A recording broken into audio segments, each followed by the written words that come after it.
Hello everyone, welcome to my channel. My question for you today is, how do you deal with souvenirs as a minimalist?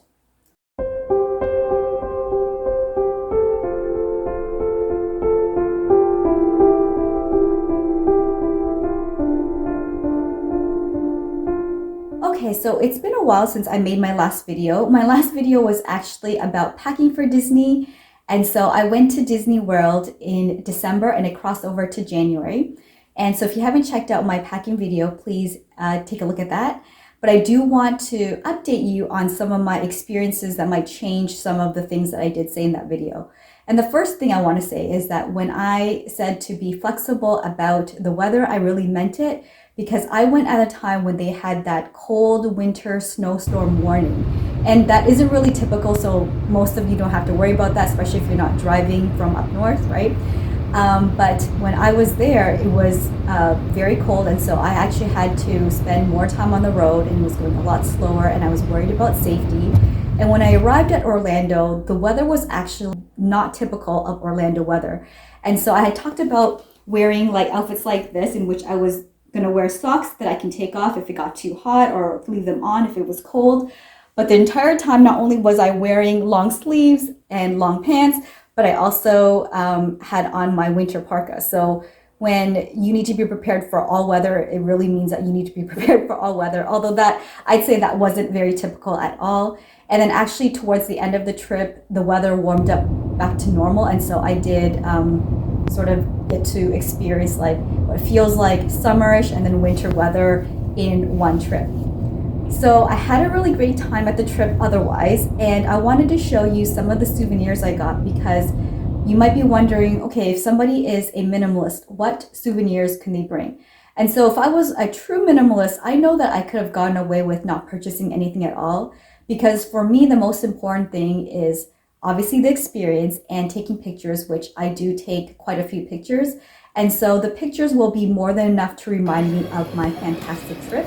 But at the same time, we get tempted, and I want to say that even as somebody who really tries not to buy things, I was super tempted, because Disney knows all of the tricks to get people to buy things. And so I just want to show you what I think is kind of a minimalistic haul, but it really depends. I mean, I can show you, you can decide whether or not this is a lot or a little. And so I'm going to go from the cheapest items to the more expensive items. The first thing that I got was this postcard.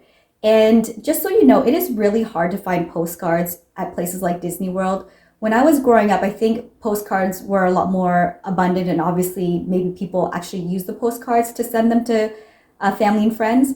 But I feel like it's a shame, because postcards are easy to collect and they're very compact and generally inexpensive.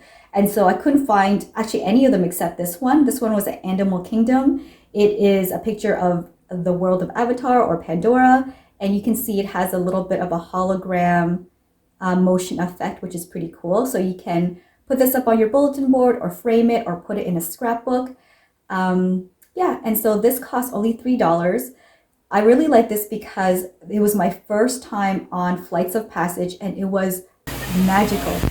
As an adult, it's hard to say that things feel as magical as they did when I was a kid, because you're an adult, right? But this was my first time on that ride, and it felt amazing. I was giggling almost the entire time because it was so magical and so cute. So I really wanted to remember the ride, and I think that this, $3 postcard was a good way to just have a little bit of a souvenir. Okay, so the next thing that I have is also pretty small and very compact.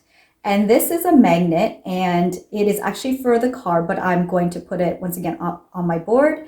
And it says, "There's a great big beautiful tomorrow," and this is care of Tomorrowland, which is in Magic Kingdom. And the ride that it is talking about is the Carousel Progress. And so if you don't know what the Carousel Progress is, it's like a theater ride, like you're sitting in a theater, but it kind of like rotates you around to different scenes and showing you the progress in every decade in terms of technology and ways of life. And apparently it was at the World's Fair, and yeah, Walt Disney wanted to show the progress, and he really also liked the American family. So you see different animatronics of the family going through the different decades. And I really like it. And I especially love the positive message. And so this souvenir was $9.99, which is not cheap for what it is, but I guess okay overall in terms of getting anything at Disney World that is a souvenir. And so there's that. As I said, it's very compact. I also want to just give a tip. Like if you are not looking to pay Disney prices, when I went to the Targets near Disney World, they have a lot of Disney merchandise that I would say is like a half or even a third of the price in terms of something that you might even find at the Disney store. Not exactly the same, but very similar. And if I can find a clip of the magnets that I did purchase for a different, like for a family member, I will insert that here. And it was, I think, a third of the price of something that you would find at Disney. Okay, and the next thing is something that actually doesn't, it wasn't something I chose, but it was something that a family member chose, but I wanted to show it to you because it's great for everybody. So this is the Game of Life, the Disney version. And so what's great about this is that you can take a little bit of Disney and that experience back home and you can share it with your family and friends because of course it requires several players to, or like a few players to play the game. And so if you know the Game of Life, you are sort of in this car and you're just going through the different stages of life. In the case of this game, you're sitting in a ride vehicle, in this case, the People Mover ride vehicle, and you're going around Disney World and, instead of collecting money, you're collecting wishes and going through all the different experiences that you would go at the actual park. So this is really fun. And it's a nice one if you're thinking of something for the entire family or for a souvenir to share with everybody. Okay, and last but not least, I thought a lot about whether or not I should purchase this item because it's kind of a big ticket item, but I feel like sometimes getting a big ticket item on a trip really helps me slow down in terms of buying a bunch of little things that don't really mean anything to me, right? And if you are a longtime follower of my channel, you know that I really like purses, and so I was very tempted by the Dooney and Bourke's, and this is what I ended up getting. This is the Dooney and Bourke wristlet wallet, and it's in one of their classic prints because I've seen this print for many years already, so I think it's one of their classics. And if you know the Dooney and Bourke's, you know that with their prints, every one is cut a little bit differently. So for example, the placement of Mickey and Minnie and Dumbo in this case might be different on a different piece. I think I purchased this one from the Animal Kingdom, but I brought it with me to the Magic Kingdom the next day to double check if I wanted to either A, keep it, and B, to see if there's another one of a print that I like better, but I ended up keeping this one. And I like it because it has a full picture of Mickey and Minnie, and then there's Dumbo, the teacup, and Cinderella's shoe, and it says Walt Disney World in the front. And on the back, it's pretty much the same thing. And there's a little bit of the Cheshire Cat. And I know that some people don't like the Cheshire Cat, but I find him hilarious. His smile always makes me want to smile. And so I really like this. And you can remove the strap and it looks like this on the inside. I did check, you can fit your phone inside.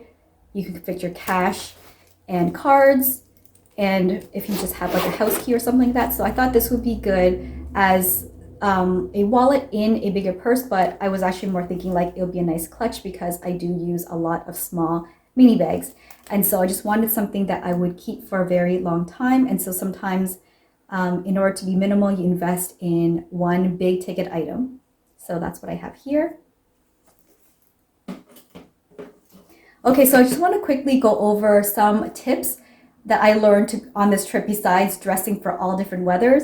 If you have children or if you have children in your party group, right, there's a lot of temptations for kids to buy things. And so I would say that if you can stock up on some things beforehand and bring them to the parks, that will help. So I had this, I didn't actually get to use this. I will show you this in another clip of how this works, but this is essentially a little lightsaber that pops open that you can use for a day or two or for the duration of your trip. And I think it's pretty cool instead of buying one of their expensive lightsabers that probably is at Hollywood Studios or whatever.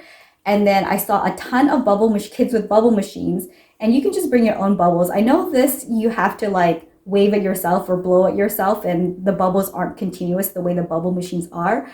But of course, this costs $1 or $2, and that bubble machine that all the kids had cost $35, right? So you can save in different ways. But one thing that I probably wouldn't save on, because I didn't do it this time, like I didn't save on this, is that I did opt to go and use their Genie Plus service, which is an extra fee on top of the ticket. And the Genie Plus service allows you to go on some rides by taking the shorter line. So it's kind of like the old fast pass system. And I know that some people think that it's not worth it, but for us, I felt like it was really worth it because we got to go on, I think, 5 or 6 rides that were just like the shorter line. And it really helps if you are not at Disney for a long time, or if you just have people in your party that have a hard time waiting, which I think, like, if we're being honest, nobody likes to wait. So I definitely feel like Genie Plus was important for us. But I feel like in terms of buying souvenirs and things like that, it's not as important. In fact, I could have just went by on some pictures, right? But it's nice to get a few little things. And I showed you a couple of inexpensive ones, and I showed you a couple of expensive ones. Oh, I didn't mention the game cost $50, and they also had Monopoly as well. So if you like Monopoly better, I think they both cost $50. So a game could be something, a souvenir that you share with a bunch of people. You can get small, like compact souvenirs that don't take up any space at all, or you can get a big ticket item that you know that you're just going to keep for a very, very long time and not be tempted to get a bunch of other things. So that's it for this video. I hope that you enjoyed it. And if you are going to Disney soon, I wish you a safe, happy, and magical time. And until next time, I wish you all perfect days. Bye.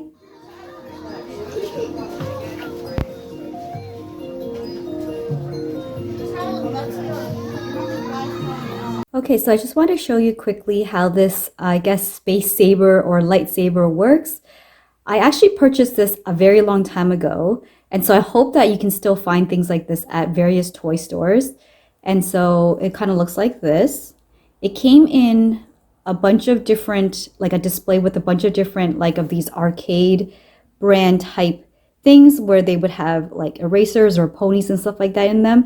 And I was wondering when I purchased this how they can fit a whole lightsaber in this. I'm going to show you. So let me just open it up. So for this particular brand of item, you do need to kind of make your own little tear with a pair of scissors. And so you might want to do that ahead of time so you don't get frustrated in the parks. And so it comes in a cool little capsule like this, and you open it up. And it has something that looks like this, and it reminds me of those balloons that you could inflate, and it works exactly the same way. And so I'm just going to unravel it.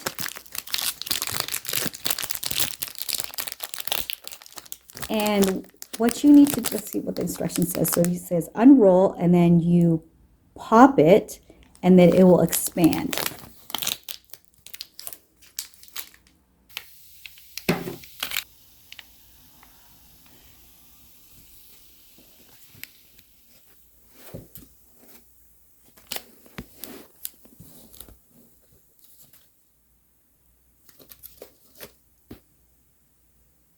Oh, one more thing I didn't show you. I wanted to show you the classic Minnie Mouse ears that I was wearing. If you stick to the classic designs, it just makes it easier to pair with different outfits. And so I just wanted to show you an oldie but a goodie. Okay, bye.